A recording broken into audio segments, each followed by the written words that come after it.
faith, family, and everything else that matters to you from a godly point of view. Welcome to the Clear Branch Methodist Podcast.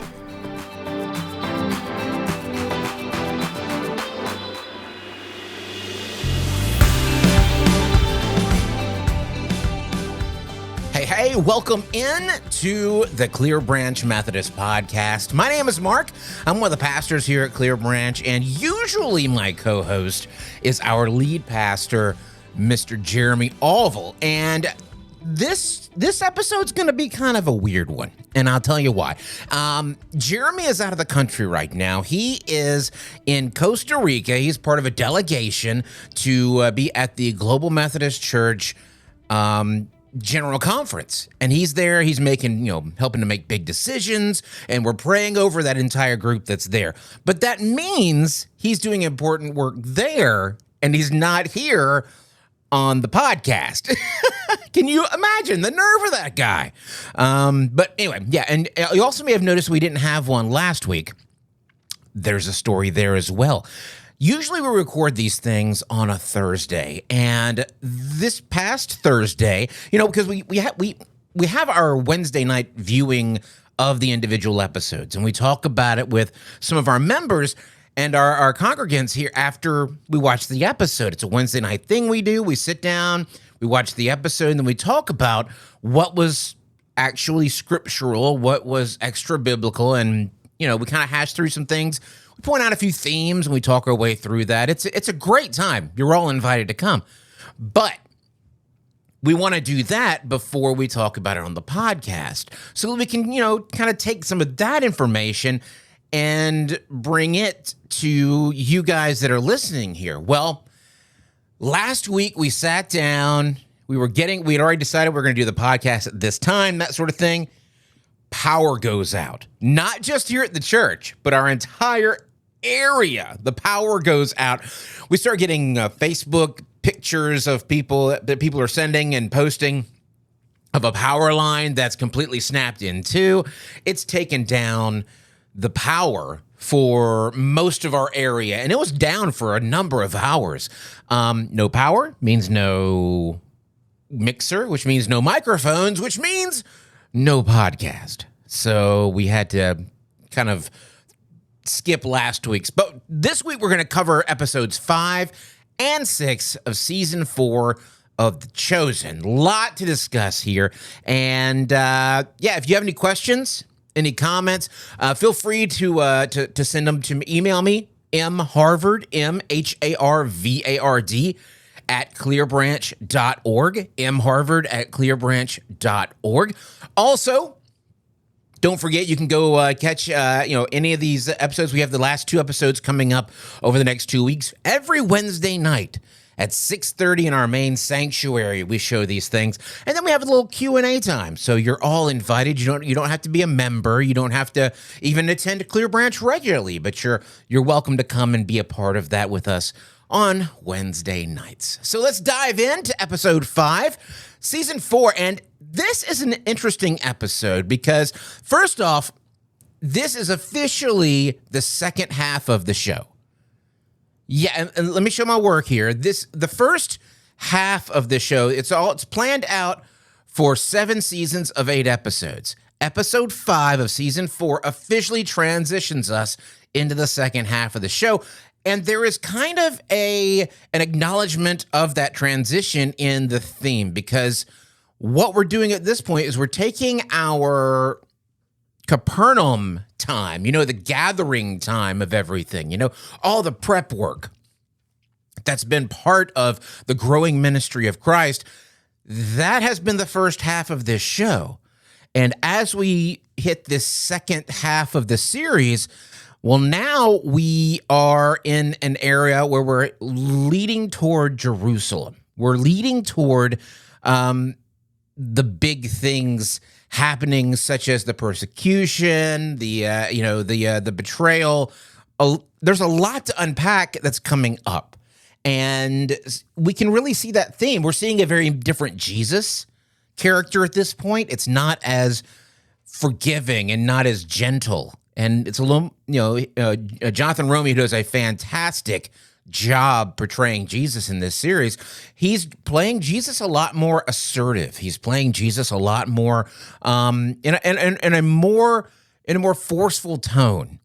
And it's interesting to see, but there is absolutely a tonal shift as we go into the second half of the series. So, what happened? Season 4, episode 5. Well, first let's start off. We've got Jesus and the disciples, and they're on the road. They encounter a courier who provides them with a package. And the disciples are suspicious about it.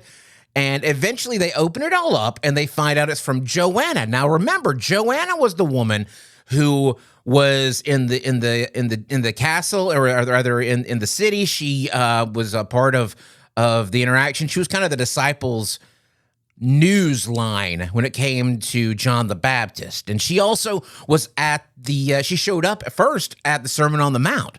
So we know Joanna, and Joanna is very well off. Her marriage, not so great, but yeah, she has kind of pledged to support the ministry from afar, and she is donating a lot of items for the disciples to sell to support the ministry. So Judas and Peter, they decide, okay, let's split these up, and everybody takes something to sell. Z gets some knives to sell, and somebody takes the box. Somebody takes some linens from the Far East.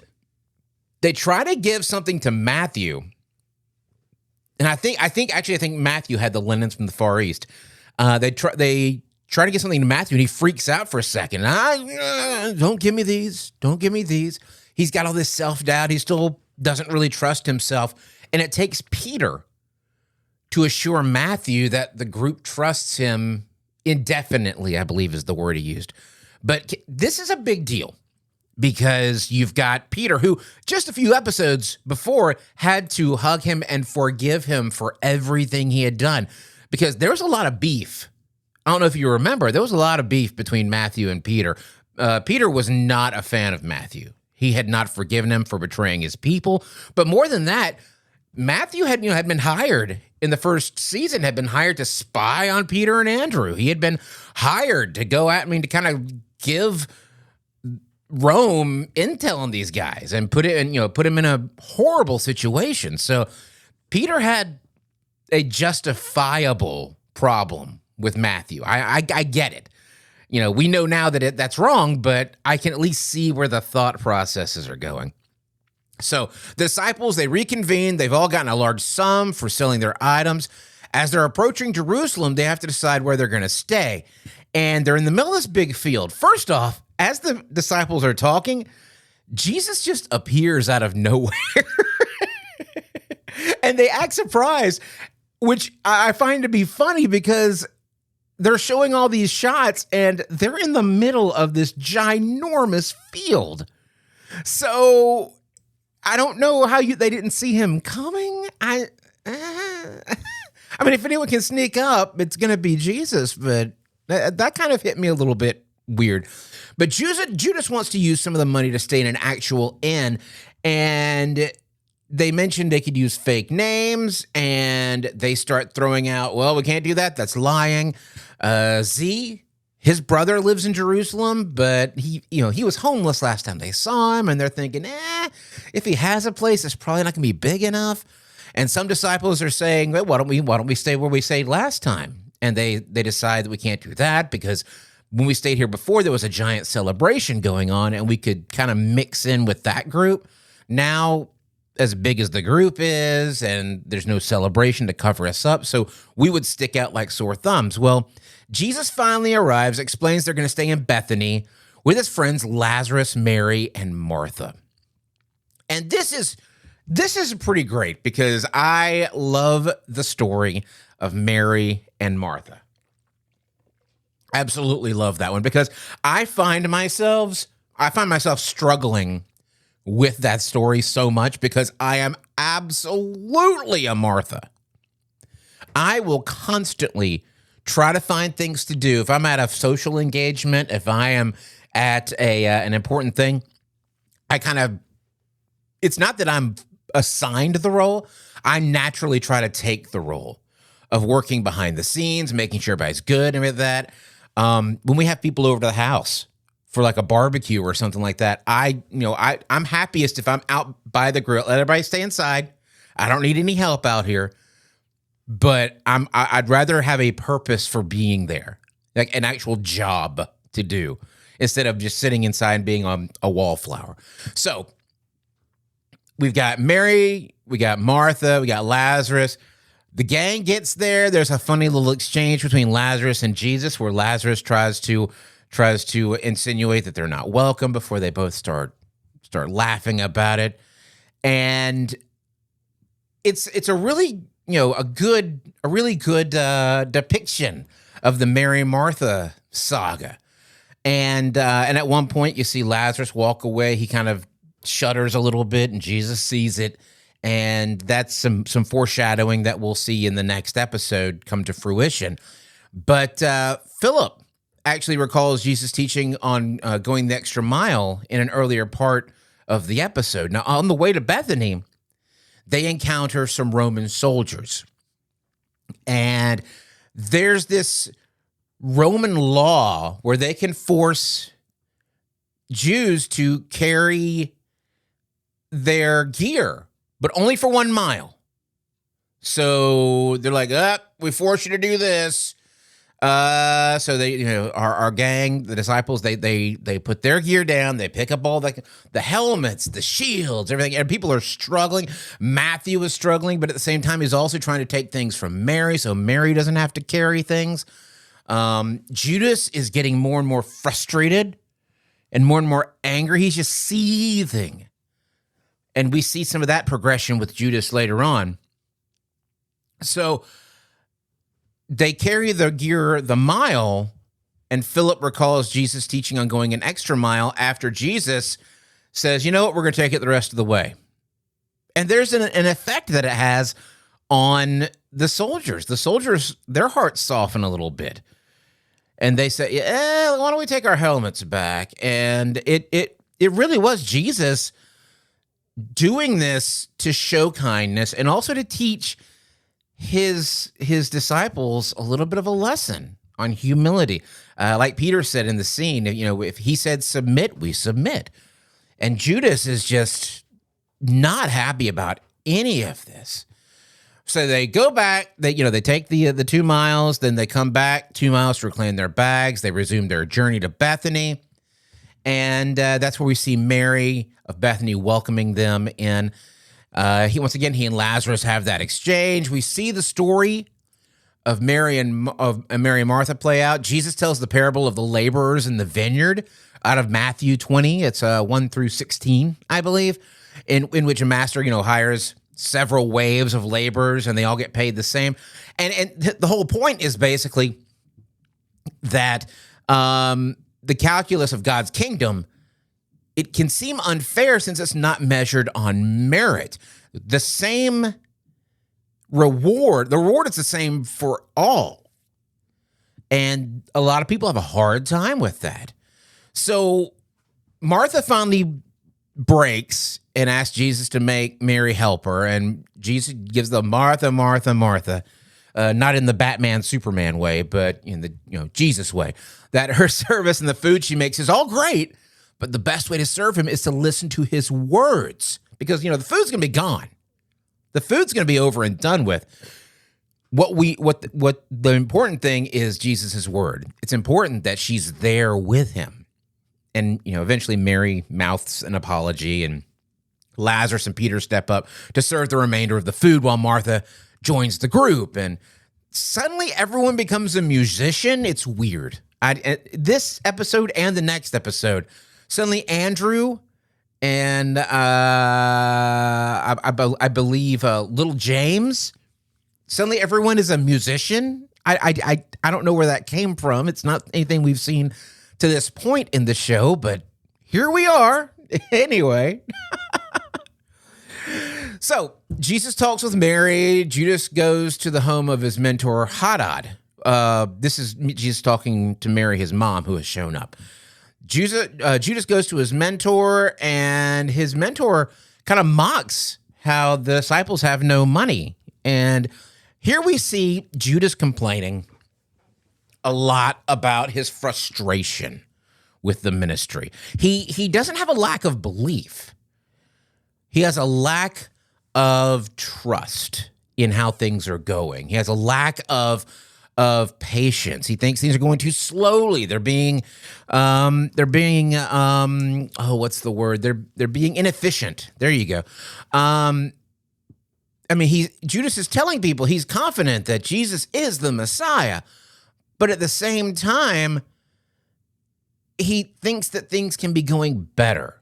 And so at the end of the episode, as the disciples are preparing to leave Lazarus' home, we see Judas acting on his mentor's words, and he's taking money for himself from the purse of the disciples, which is just heartbreaking because you know where this leads, man. You know.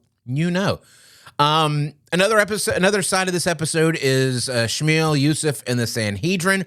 There's a big argument there in the Sanhedrin. Yusuf has arrived. He's finally taken his place, and Shmuel sees him, realizes that he's leveraged his dad's wealth and his influence to buy a seat in the Sanhedrin, because that, my friends, is how it's done in that day. It's not your merit. Oh, no. It's power. And money brings power, and that's why Yusuf is there. He finally managed to take advantage of his dad's money. So Shmuel is showing him around, introducing him to people, and we see Gadara, one of the leaders in the Sanhedrin. He explains that Rome's attitude towards the Jews is shifting, and that Pilate, who has been, I guess, guilty of some acts of cruelty and things going too far, and that the emperor is not happy about it. So they realize we want the same as Pilate, which is kind of weird. You know, there's the whole enemy of my friend is my enemy sort of thing. Was it Pogo that said that? Anyway, they realize we want the same as Pilate. So here's what we'll do. We'll use that as a power leverage. And that's how they can manipulate Pilate. Well, Yusuf tries to stand up. Guys, a horrible idea. And Shmuel grabs him, says, you're new. You're going to get shouted down. Just chill. Get on a committee. And Shmuel goes to introduce Yusuf to a bunch of different Pharisees. Head of the the prophecy group is offended because Yusuf's father and what he did. Yusuf is also introduced to a Pharisee on a committee that hopes to regain control of Bathsheba. And as they talk, it's revealed that he's plotting to get Jesus executed in order to draw attention to his cause. And Yusuf is horrified at this. So as I look back on this episode, there are a few themes that jump out at me. I like the dynamic between Shmuel and Yusuf and how they're both trying to stay true. And we know that in the Sanhedrin, there were people there that were sympathetic to Jesus. And they, in the scripture, they didn't have names. They didn't have, backstories or anything like that. But those two are there to represent that sentiment. And we see that a lot with this show. We see that a lot of people we don't have proper names for, we don't have proper backstories for. So we see those roles being assigned to people that we already do know. And we saw that, with the, the healing of the gladiator's son. I think, Jeremy had this theory that that one centurion that keeps going around spying on everyone, that he might end up being something, one of the unnamed people at the crucifixion. Which I think I owe him money. If that's, I'm joking. We don't bet on the scripture. But I also liked how humanizing Jesus's conversation was with Mary. At one point, he's talking to Mary, his mother, Mary. He's talking to her about his frustration with his disciples and how they're just not getting it. They're not getting the big picture, the important stuff. They're getting hung up on other things. And Mary says, you have to remember that they're human. And Jesus points at himself and says, so am I. And And I thought that was a great addressing of the humanity of Jesus. So often, because it's the overly, it's the amazing and awesome part of it is his divinity, but so often we lose track of how Jesus was also human. That's what made the sacrifice a real sacrifice, was the humanity of Jesus. So I love that conversation happened because it gave us a little bit of an insight into that.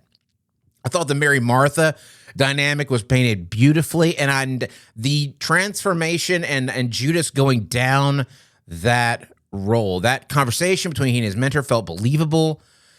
And I really think that Judas's turn is being set up pretty well. The show has done some work to establish his frame of mind. We'll see that going into the next episode, but yeah, I think that the overwhelming theme of worldly versus kingdom has really jumped out at us in this, and we're seeing an ongoing theme with that. Okay, so we get to episode 6. That was a very quick rehash of episode 5. Let me take a little sip of my coffee. It has s'mores stuff in it. It's delicious. Okay. Episode 6, season 4. This is what, and I mentioned to our gang last night, this is basically what in many TV circles they would call a bottle episode. And a bottle episode is when you have the entire episode being of one group. Everyone is basically bottled up together. Outside of one or two scenes where we see Jairus and we see Yusuf and Zebedee, this is all done through the eyes of the one group, our centralized disciple group, as they celebrate the 8 days of Hanukkah. Now, if you aren't familiar with Hanukkah, this episode fixes that, because they do a fantastic job of summarizing everything. The 8 days of the festival, we've got the lighting of the candles. We've got the story itself with dramatic reenactments, truly terrible reenactments, but I think they're supposed to be a little comedic because it lightens up a little bit because there's some heavy stuff later on. But yeah, it's kind of a bottle episode. One storyline with various character-driven subplots dominates the bulk of this time, and you got a little brief escape from that, but nothing substantial. So we're basically set with Jesus and the disciples, and there are little side things going on with Thomas and Judas that take some time. Whole thing starts with a flash forward. We see the disciples. They're all wet and they're ragged. They're bringing in Big James, who it looks like he's in really rough shape, and they're dropping him on the table to try to help mend him. Everyone looks like they've been something traumatic, and then we hit the titles and we go back to a very peaceful time. Perfect intro, because now we've got to work our way back. Because it says 7 days earlier, you SpongeBob fans out there. So we go back 7 days and we think, okay, so we're leading back to that. That's the end point. What could have led our group to this dire strait of affairs? Big James is really badly hurt. Other people are nursing wounds. Judas is off to the side. What does this mean? What does this mean? Andrews, we can't even go back there. Everyone is just all out of sorts. So we're working our way back there. So we start with the first night of Hanukkah, the rise of Alexander the Great, or as the gang calls them, Alexander the Worst. And yeah, his death, the dividing the empire. We see King Epidemius, the attack on Jerusalem, culminating in the desecration of the temple with the pig's blood and the abomination of desolation. All this is talked about in Daniel 9:24 through 27. So after the first round of acting, a lot of the disciples start sharing gifts. And one thing we noticed last night was that, have you noticed that when the disciples are swapping gifts with each other, they're giving each other these things in a wooden box that would be $40 or $50 if you ordered it on Amazon or got it from Hobby Lobby. I mean, these just nice, ornate wooden boxes. This isn't cheap wrapping paper you got from a fundraiser from an elementary school. I mean, like a real nice box, and then it's a pen inside. And then it's parchment paper. But yeah, the disciples start swapping gifts because that's what you do in Hanukkah. And Matthew and John actually are the first ones to really get into it, and we see them open up their gifts, and they've given each other writing supplies. Matthew gave John some parchment. John gave Matthew a new stylus. And that was so telling because the fact that they are both writing these books, and they make a verbal observation that it's good that we're both writing these down. It's good that we're both taking these notes because it shows different perspective. And if you read the different gospels, you see that different perspective. You see a lot of the same events, but you see them addressed very differently. And I think that's good because it gives us a rounded sense of what happened. So yeah, we see that acknowledged a little bit, which I thought was a nice little wink and a nudge to the audience there. And throughout this scene, we see Thomas. He's walking around. He's heartbroken. And we'll talk about that in just a few minutes. But the festival continues the following evening. Disciples are continuing the story. They're play acting, persecution of the Jews, the Maccabee rebellion, the rededication of the altar. The lamp miraculously continued to burn for 8 days, even though it only had 1 day's worth of pure oil, of appropriate oil to burn, which gave them time to make more oil, more ceremonial oil. That's going on. So on the third night of the festival, the disciples, they praise God with words from Psalm 116, 113, 118, accompanied by music. Once again, we got Andrew and we've got little James and I believe it's Nathaniel. Suddenly they're great musicians. We saw it at Lazarus's house, but apparently they're master musicians. And there's a funny little moment where we see John and Andrew arm wrestling, and Andrew wins. And Jesus throws out, even I didn't see that coming. So Jesus breaks the group a little bit and he says, hey, just letting you know, I have an announcement that on the final day of this festival, we're going to Jerusalem in order to teach at the temple. And it is met with absolute crickets. Absolute crickets, because Thomas notes that the last time Jesus did this, last time he taught around religious figures, it did not go well. And somebody had made the comment of, because Jesus calls out, is this a bad idea? And I think it's Peter that says, no, it'll be wonderful. And Thomas says, it was not wonderful last time. And it's because his fiancée Rama was killed at the last one. And that's something we talked about last night. And it's becoming one of my favorite parts of this season is the addressing of how grief works through the eyes of Thomas. Because through the festival, through Hanukkah, everyone there is so happy. They're so thrilled that, that they're together and this is going well, except for Thomas. Thomas is having a hard time. And I asked the group last night, did you, who here, raise your hand, who here has had to be in a room while you were grieving when everyone around you was happy?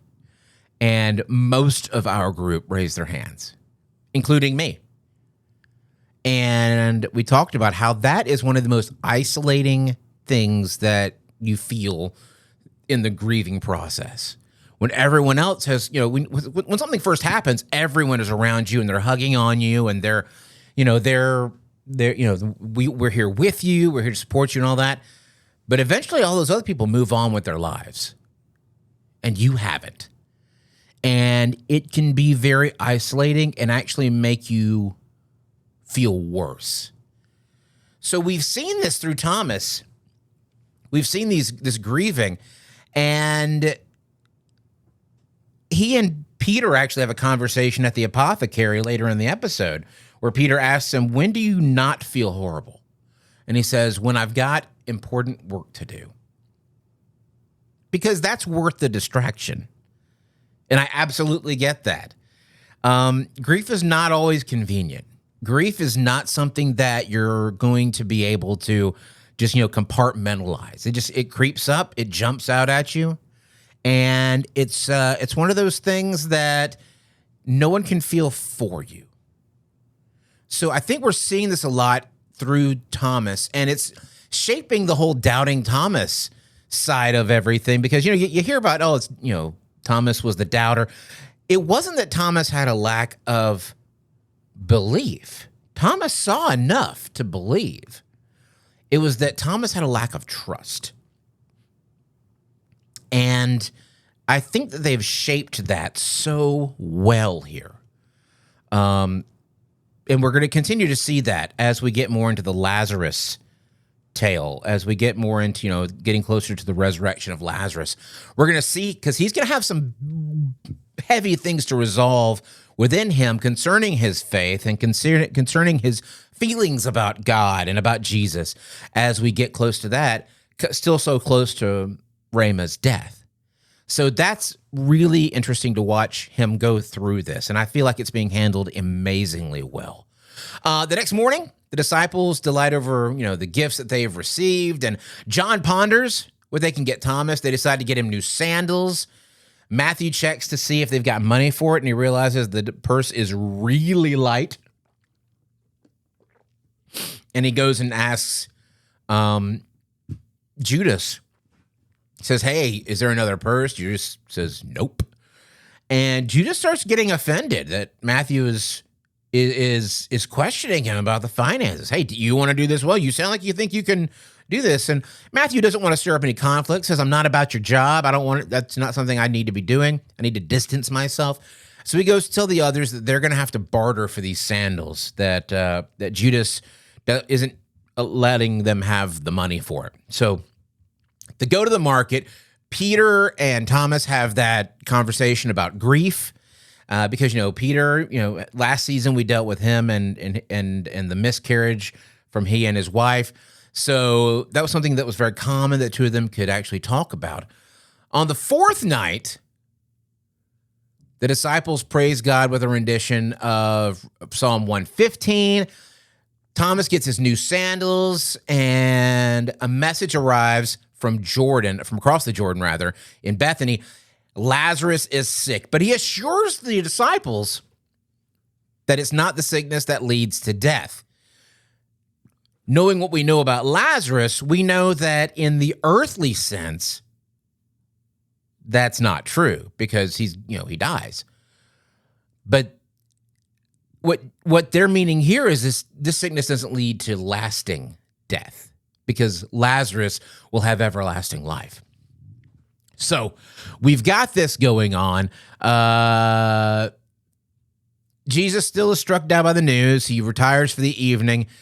The women sing the song of Miriam from Exodus 15, which was a pretty neat to hear. We've read the words over the summer. I actually led a small group, and we went through Exodus 15, and it was interesting to hear the music of the song of Miriam there. That was an interesting take on that. So the evening passes. The next day, they're threshing and working the wheat, and Judas says that they need to start setting up collection points, and everybody kind of scoffs at him. No one's really into it because they're like, yeah, we'd rather just do it this way. John talks to Judas and says he might be confusing his own ambition with the advancement of the kingdom, like he and Big James did when they asked to be the right hand and the left hand. Judas pushes back a little bit of that and says he's just being creative. And, John tells him, go talk to Jesus about it.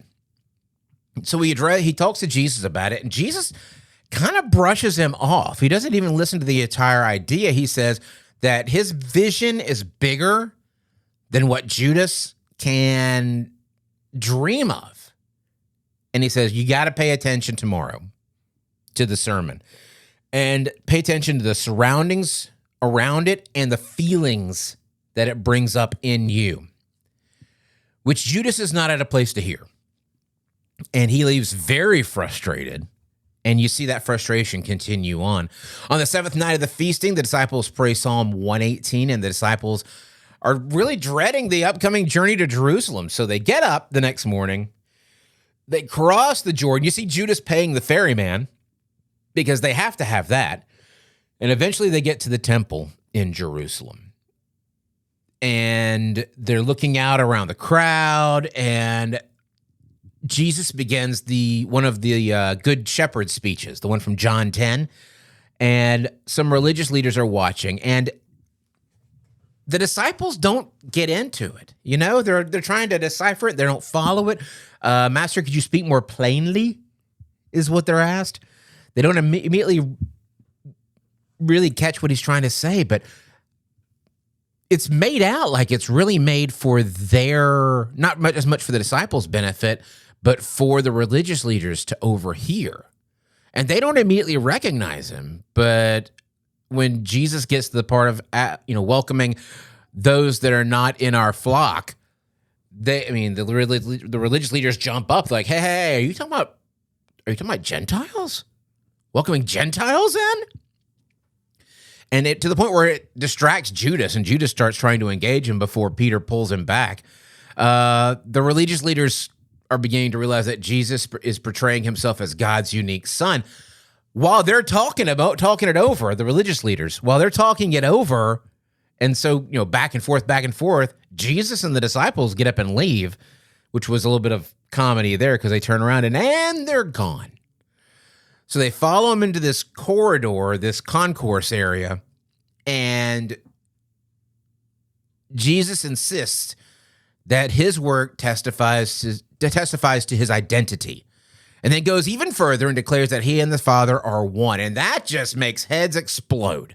They go nuts. They start picking up stones. It's like I made the comment last night. It's like there was like an early church era Antifa, because suddenly, hey, there are rocks everywhere. Yay! You're picking up stones. They start pelting the disciples for this supposed blasphemy. Big James is struck. Jesus keeps turning around and engaging them more and more and more, leaving zero doubt of his meaning, leaving zero doubt of who he is. This is it. This is him basically saying, I am here. Let's do this. So they're fleeing Jerusalem. They have to ford a river because they've got to get off the road, and they cannot wait for a ferry, so they just have to ford it. So as they return to the inn, we're back at that first scene. Simon Z is looking through the window. That was the last part of the first part that we saw, was Z telling everybody, shh, someone's coming. We got to be quiet. Turns out it's Zebedee, who walks in. He's upset because he sees Big James on the table. And Jesus is reading a letter that had been swept to the floor when they came in. They were trying to get Big James looked after. He hands it to Mary Magdalene, who reads the news that Lazarus is dead. And this absolutely shakes the group. Because Jesus said sickness wouldn't end in death. And they're confused. And Jesus, who has just gotten this news, has not had time to process anything, now has to explain to the disciples. And he gets this, Peter says something to him, our condolences, basically. He was having a hard time finding words, which I get, because when someone loses somebody, you feel like you should say something, and you want to say something that's effective, but you also know that in that moment, there's nothing that words can give you at that point. So he does it. The gesture is noted. And Jesus explains that Lazarus died so that they may believe. He said, Lazarus is dead and I wasn't there, but you're blessed by that, because now you are going to get a more firm foundation for your faith, because you get to see what happens next.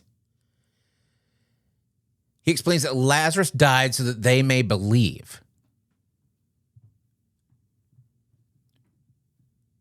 Which actually has some ongoing effects for people like Judas and people like Thomas. Thomas is okay with the idea of going into Judea to be with Lazarus, even if it means dying with him, because at this point, Thomas is at a point where he is lower than low, and his life just doesn't mean that much to him at this point. Mary is really the only one who senses that Jesus is upset, and Jesus says it's because she's actually been listening to what he's saying. And that's when Zebedee delivers the bad news that the plot to have Jesus executed has ramped up. So, yeah, there are lots of aspects to this episode, even though it really struck around one group of people. And it all tied back in so beautifully with that first scene. Now, I really do like what they're doing with Thomas here. They're giving a very true depiction of grief and of how you have to cope with it while still functioning as a part of society. And I really like how they did. I also like how this episode, they took some time to really show that Jewish background. They, by explaining the entire Hanukkah tradition, I think that really set into place and solidified those Jewish roots that so many of the group had. I mean, to the point where they're teaching people the songs from Exodus. They're teaching people, this story and that story. And I think it's really interesting what's going on regarding God's will and, human agency. I like Judas's struggle. I feel like they're developing that really well. Yeah, maybe people that are creatives. I consider myself a creative sometimes. You can feel out of place in a church community sometimes. And you feel like he's kind of becoming the oddball here because he's wanting to be creative, but every time he gets thumped down because he's only seeing what's in the bounds of his own creativity. He's not seeing the bigger picture, which is a struggle that so many creatives work within. And I've worked in other places with creatives that have had that struggle. Worked with a guy that actually got let go from a company I worked for because he was so caught up in one creative aspect of doing something that he completely missed a deadline because it wasn't quite right for him. And they're like, no, we need this for an event. And he didn't have it because I'm still making it better. Well, buddy, we've rented out a convention hall and we need this. So I get that, you have blinders on when you have creatives because they're driving so much to have this one thing be awesome that they forget the big picture there. And I think we're seeing that. Once again, Jonathan Rumi, kind and gentle, does a fantastic job playing Jesus. But when he turns around and mocks the Pharisees about how little they know of the law of Moses, that is like a forwardness that we are not used to seeing out of Jonathan Rumi. But he does a fantastic job, just as well as he does in some of the more gentle moments with Jesus. This forceful, assertive Jesus, I can't wait to see how this goes by. So, yeah, and then the final delivery from Thomas about going to die with Lazarus was spot on. It absolutely killed me. Yeah. So, yeah, a lot going on in this episode. Next episode, our little group, let me just tell you, our group, we've got a pretty good sized group every Wednesday night that watches these episodes. A large part of it's going to be missing next week. And because there's a giant church trip we've got, a big group of people going to go to see the Ark Encounter. So they're gonna listen to the podcast and get all set up with that. So we'll keep a lot of the conversation here on the podcast. Don't forget to go out and subscribe to the podcast if you can, if you will, and leave a review if you would do that, or leave a rating, whatever platform. We're on Spotify and iHeart and YouTube, and all these other places. So yeah, leave all the feedback you can. We appreciate that, and it helps, the analytics on all those things.